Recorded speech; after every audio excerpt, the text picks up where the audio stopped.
Hello guys, namaste, welcome back to my channel and welcome to my channel if you're new here. I know most of you guys are not because you haven't subscribed yet, but you like to watch my video or you just watch my video for some reason. But still, subscribe to my channel if you want to. And the ones who are new here, hi, this is Amisha Singh Chauhan. And if you're looking for something fun, dark and mysterious, then you're at the right place. So do not forget to subscribe to my channel, hit that bell icon so that every time I'm here, you'll get to know about it.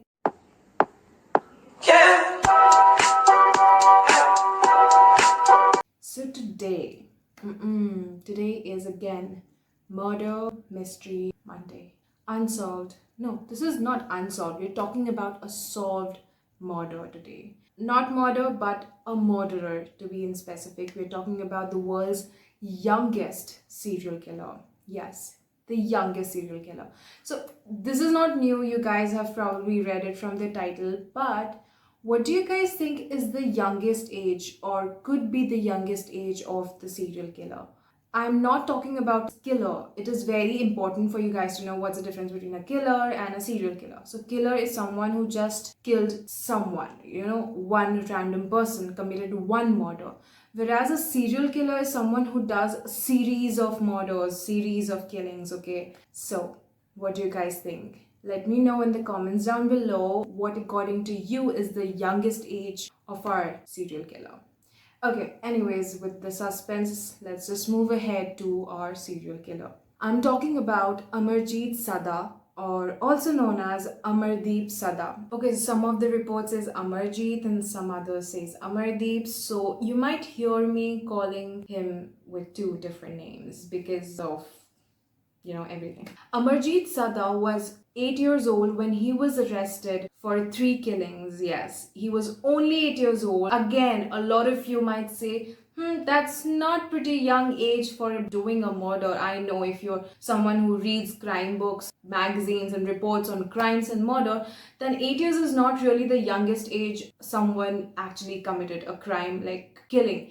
But I'm talking about a serial killer. So what exactly happened was in 2007, the Bhagwanpur police station of Bihar in Begusarai district received a phone call from a very small village called Musahari or Mushahari. I'm confused about that sh and sa. So the phone caller reported to the police that there was a murder committed in their village and the villagers have got the murderer. So they requested the police officers to come to the village as quick and as soon as possible to get this murderer arrested. So the police, they actively worked on it and they reached the village as soon as possible because murder was committed, they had the murderer and in no way could they lose the murderer. But little did they know that the murderer is going to be an 8-year-old boy. So if I have to give you a little history about Amardeep Sada, he comes from, like I said, Mushahari village and his parents were penniless farmers. His father used to work on someone else's farm and most of their lives were in poverty itself. He was born in 1998. Again, there is no official papers regarding his exact date of birth, but the little or less whatever was there, it specified that he was indeed born in 1998. So in 2007, he was more or less 8 years old. So what exactly happened on that day was, so one of the villagers, her name was Chunchun Devi, she had an infant who was barely 6 months old and her name was Khushbu. So Khushbu was sleeping and her mother Chunchun Devi just left her in the corridor of a primary school in the village of Mushahari. And she left off to do her chores. Maybe she was working in the primary school or her house was near the primary school, so she just left off to do her work. Though it was careless to leave your baby in public in an open area, but whatever. So what happens next is, according to some reports, it was Chunchun Devi who herself saw Amarjeet Sada in that area, in that locality. In other reports, it said that the people around there, around the primary school, saw Amarjeet Sada going near the baby. So again, there's no fixed information or report on exactly what happened and when. So that was the thing. So when she comes back, Chunchun Devi, she comes back from doing her chores, she cannot find her baby. So what she does is she's all hyped up, she's crying, she goes to her husband and her family and she tells them that she cannot find the baby. So they immediately go out for a spree to find the baby. Now, everyone in the village knew about Amarjit Sada's history. Now, you will be asking me what history? We'll come to that soon. So they immediately go to this boy and they start asking him questions like, where were you when this thing happened? Did you see Khushbu? What did you do to her? Did you harm her? And questions like that. So next thing happens is they call the police and they tell them that the murder has happened and they have caught the murderer. So the police comes and they're like, okay, where's the murderer? What happened? And they relay all the story that took place about Khushbu and Chunchun Devi. And then they are like, in the middle of the crowd, there are a lot of people. So one of the person, he points out to Amarjit Sada, who was this short, little, innocent looking boy. He's like, he is the murderer. He's the one who did it. And the police, they are obviously confused and totally they cannot understand what's happening over here. I mean, it's difficult for any human, any adult to contemplate the fact that the villagers all together are blaming an 8-year-old young boy for a murder. So they ignore it and they are like, okay, whatever, we're just gonna investigate on our own. We're gonna find out what's happening. They try to go for many leads, but unfortunately, all of them were dead end. So after a lot of insisting and persistence from the villagers' side, the police officers and the investigators out there agreed to take Amarjit Sada for interrogation. Not really interrogation, but just for asking a couple of questions, because they really thought that there could be two possibilities, that A, someone like an adult was involved in Khushbu's disappearance and murder. They weren't sure about murder then, but disappearance, and that person has forced and blamed the young innocent boy. Or the second possibility could be this boy might have seen something and might have had any knowledge or some kind of knowledge regarding Khushbu's disappearance. So they were like, okay, why not just take him, ask him a couple of questions? Maybe they might find some leads. So they take him to the police station and they start asking him questions. So here comes the creepy part. Like when I was reading, I came across some instances and it literally gave me goosebumps. So the entire time when they were asking him questions and when people were screaming and shouting that it was him who did all the murders, he was just staring at the policemen and he had that icy stare in his eyes. Obviously in his eyes, like what am I even saying? But yeah, icy stare. And he looked fearless and he looked, I don't know, proud in some sort. So that was his body language and everything, which literally creeped me out because he was 8 years old and any other kid in that situation would have been nervous, fidgety, or maybe crying for his parents because he was barely 8 years. But then again, we are talking about a serial killer, right? Okay, so he is just smiling. They are asking him questions. They're literally pushing him. But all he does is just sit there straight, giving them icy stare and smiling like a joker. So after a lot of questions and a lot of persistence from the police side, in the end, he does say something. And guess what he says? That kid asks for biscuits. He literally says, "मुझे biscuit दो तो मैं सब बताऊंगा." Like these were his words, and they were perplexed. They were like, okay, this was not something we were expecting. Like nobody would expect that, but it's quite understood he was again an 8-year-old boy. So they were like, okay, fine. Even then, the police were like, okay, I don't see this going anywhere, but they were just doing it for the sake of, the villagers and who were blaming him. So they asked a superintendent to go and get some biscuits for this kid. So as soon as he sees the biscuits, he starts eating them. And when he is done with it, he's like, so, okay, again, मैंने खपड़ेल से उसे मारा और उसे सुला दिया. These were his exact words, which means that I hit her with a brick and I made her sleep.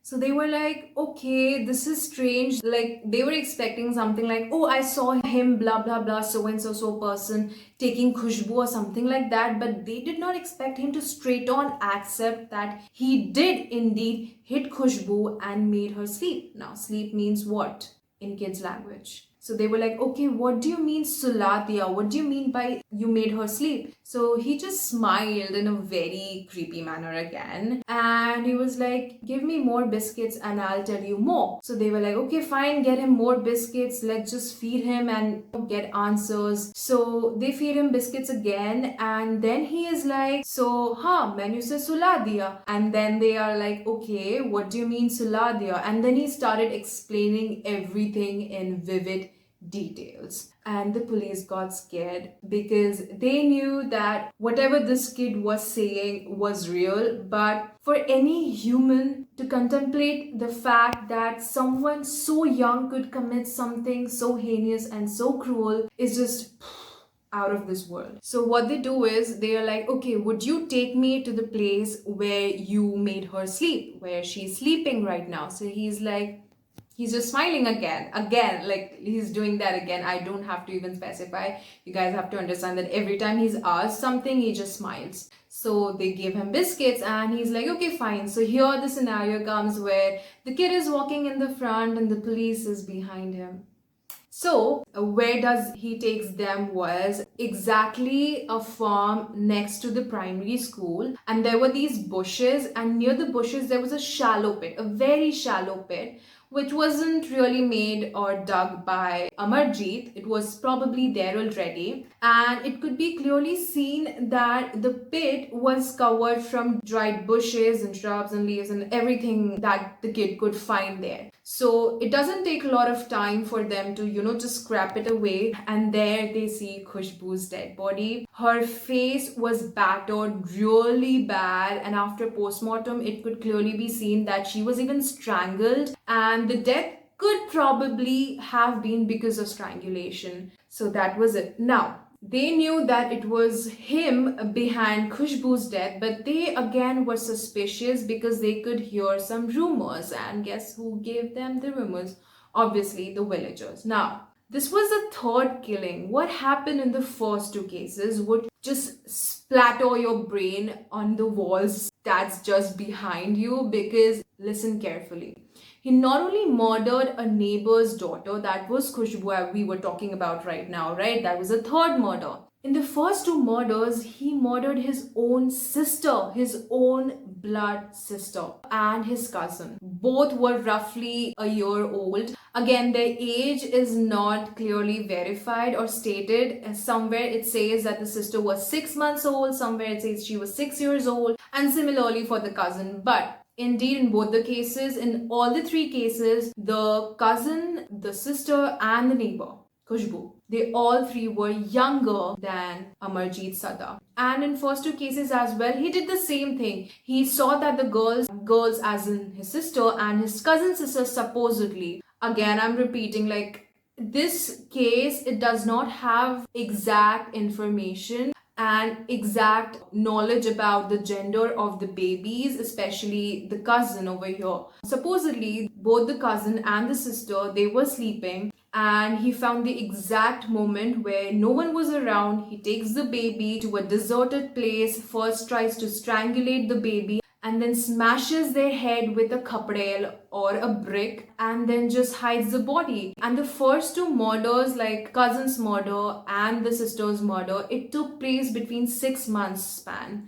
Now the question is, where were the parents during this entire escapade and drama? Well, they were right there, and this entire time they knew about the first two murders, especially not about the Khushbu one, but surely when it came to the sister and the cousin. So he did the exact same thing with both the kids, and it wasn't really possible for the family to not know that it was their son, it was Amarjeet Sada, who murdered both the kids. But the question is, why didn't they complain it to the authority or told the police or took a strict action? The answer is because they thought it was a family matter and it is supposed to be solved within the family because it's their son, it's their family's kid. And that's what happened. They didn't complain till the end. And imagine if Khushbu would have been someone from within the family, the same thing would have continued. They wouldn't have lodged a complaint, and God knows how many murders Amarjeet Sada would have committed. So, in the end, what happened was everyone knew that Amarjeet Sada wasn't someone who was mentally stable. So there were a lot of psychiatrists, psychologists, therapists, psychoanalysts, a lot of people involved over here to test him psychologically and psychiatrically. In the end, it was concluded that he was a sadist. So if you don't know what sadist is, so basically a person who likes inflicting pain on others, hurting people, and derives pleasure from it. He gets pleasure and happiness and a feeling of satisfaction and glee, is someone who is sadist basically. And he was also diagnosed with conduct disorder. So conduct disorder is basically a person who doesn't know the difference between right or wrong. So yes, this entire time Amarjeet Sada had no clue in the world that what he was doing was a crime, what he was doing was taking lives, and it was something he shouldn't be doing. So that was with the psychology and psychiatry part. Next comes the jurisdiction. So like we know, he was only 8 years old, and under Indian laws and everything, nobody under 18 could be sent to prison or jail. So he was sent to a juvenile center. Again, he can only be detained at a juvenile center for 3 years. That's the maximum period. But according to some secret agencies that I have connections to, no, I don't really, but it's just my research. So it could be known that he was stationed at a child home, at a child center in a small district in Bihar called Munger, from where I am. And when I read this part, I was really freaked out because supposedly he was released when he was 18 years old from that child home in Munger. And there are really good chances that he settled down there only. And yes, we don't know about his identity. He changed his name. We don't know how he looks. There's no new pictures of Amarjeet Sada. So probably he's out there in Munger. I don't know. I'm just thinking that he is. There's a very good chance, and it creeps me out because I do go to Munger quite often. So that was what happened to Amarjeet Sada. Now, I believe that if the family, it's not only my belief, but it is quite factual that if the family would have taken any sort of step against his actions as soon as they knew that he committed the crime of killing their daughter or their niece or nephew, probably Khushbu might have been alive today and her life could have been saved. Now, the second thing I wanted to talk to you guys about was the fact that all were girls or females. Now, there are some reports who mention that the cousin was a male child or a boy, but the chances or the authenticity of it being really true is very low. Now, the reason for the parents or the family to hide the fact that it was Amarjeet Sada who was the cause of the death of their daughter or of their niece could have been the fact that they were girls. Now, here we're talking about a family who came from a state, from a backward state like Bihar, and we all know the fact about the states over the gender ratio, the sex ratio in the states like Haryana and Bihar, where it is very common for female feticide and for young girls to be killed immediately after they are born, like when they are infants. So there could have been a really good possibility that the reason why they didn't do anything severe against his actions or punished him for his actions could have been the fact that he was a son and he murdered their daughter who was an infant. So in a way, it was good deed. I don't know. This is just my speculation because see, I come from Bihar and I know what's going on there. And it's just not me. If you're someone who reads newspaper or watches the news, then you might have heard about these similar cases where, someone from the family accidentally murders their own daughter or sister and the family just hides this fact. So again, this is my opinion. I don't want to hurt any community or any religion or any class from my statements, and I think this could have been a possibility. So this is all for Amarjeet Sada's case, the youngest serial killer in the entire world. So now comes the part where I would request you guys to comment down your views on this story. What do you guys think could have been going inside his minds when he did this? Comment down in the comment section. Also, if there's any case out there that you want me to cover in my next video, feel free to comment down in the comment section, or you can directly DM me on my Instagram handle, which is right here. And that's all for the day. Bye bye, take care, and see you next time.